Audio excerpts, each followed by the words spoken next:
Chapter 2. Waiting. The young brown bear kept moving. Twice he circled back to check out the place where he had last seen his mother. The first time she was still there. She bared her teeth and flattened her ears again. The second time she was gone.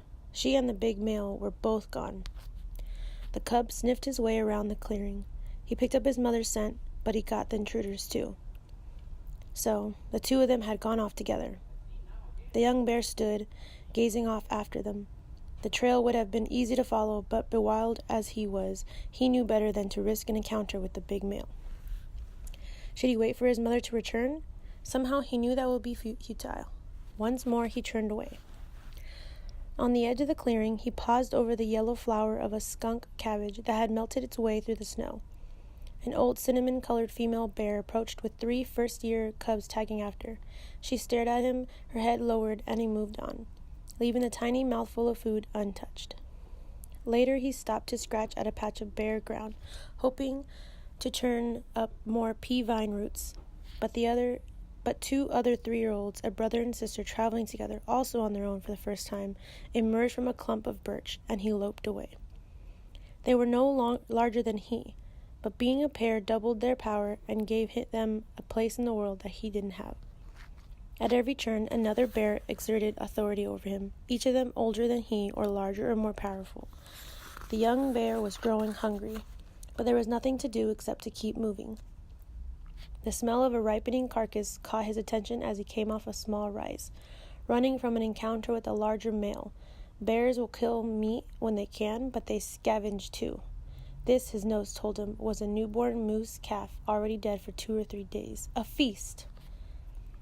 A bear's sense of smell is very sharp, and even as inexperienced as the cub was, more than the carcass should have caught his attention. But he had been running, dead out, from his last encounter, and he swerved toward the new scent without pausing to check any other smells that might have been present.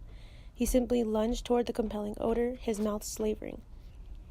What he had not reckoned with was the grieving mother, still standing watch over her dead calf.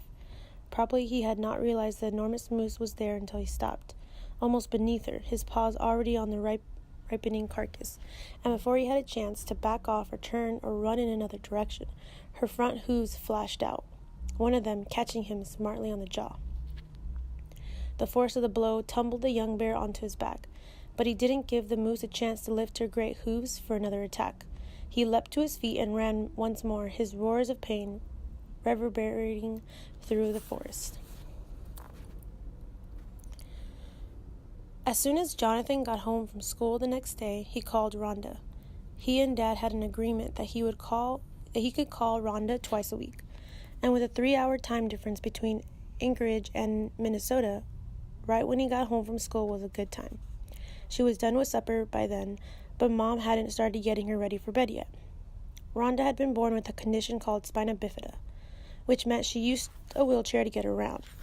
It meant, too, that even though she was 6 years old, Mom still did a lot of stuff for her, like giving her a bath and helping her get into her pajamas. "Guess what?" he said as soon as Rhonda was on the phone. "I dreamed about Mama Goose last night." "You did?" she giggled. What did she do?" "She waddled into my room and asked me which I wanted for breakfast, pancakes or French toast." "And what did you say?" Rhonda asked the question breathlessly, as though she couldn't wait to hear what he decided to have for his dream breakfast. "Anything. I told her anything at all, as long as it isn't oatmeal."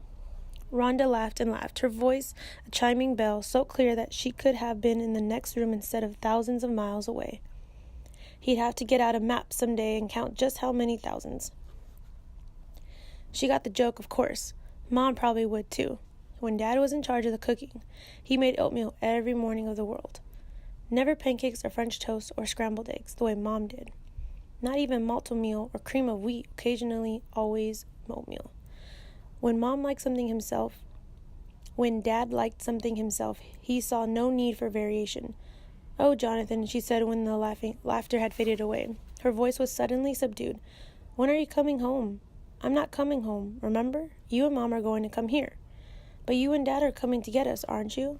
"Yes," Jonathan assured her as he had so many times before. "It'll just be 2 more months and we'll be there." 2 more months? It came out as a wail, and Jonathan knew exactly how she felt. Sometimes he didn't think he could last that long either. He didn't think he could keep taking breaths and pushing them out over and over and over again for so great a time. It would take millions and millions of breaths, probably a trillion before he would see his mother and sister again. He should have realized when Dad had said, "We men will go on ahead," that 6 months would be too long. At the time, though, he'd been too pleased to be considered one of the men to think about the amount of time involved. But then 6 months would have been too long to be away from his dad, too, so there hadn't been much of a choice. "It'll go faster, Rhonda," he said. "Really, it will."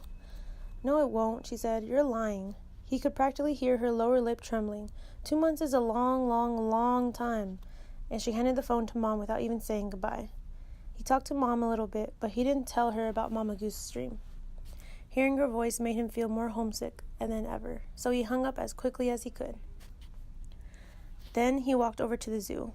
The entrance was only about half a block from his house. He poked his head through the ticket window. "Hi, Frank," he said. "You here again?" Frank replied with a mock horror. "I think you spent as much time here as your dad. We're going to have to put you to work." "Could you?" Jonathan was filled with sudden hope. "Really?" But Frank laughed and reached to ruffle Jonathan's hair. Jonathan could feel the heat flooding his face. Frank had been kidding. Of course. Why couldn't he ever tell when grown-ups were kidding? "Here." Jonathan thrust his backpack through the window, his head lowered to hide his embarrassment. "Would you keep this for a while?" It held his homework. After he was through walking around the zoo, he'd come back and sit in the gatehouse with Frank and do his homework, waiting for his dad to get off work. "Sure," Frank replied, taking the pack. Then he turned around, picked up a bag of freshly popped popcorn, and thrust it at Jonathan. "Would you keep this for me?" Jonathan grinned. "Sure." "Don't eat it now," Frank called after Jonathan as he stepped away from the window. "I just asked you to keep it for me, not eat it." "And don't eat my backpack," Jonathan called back cheerfully. Still, he sighed deeply as he moved off into the zoo. Rhonda was right. 2 months was a long, long, long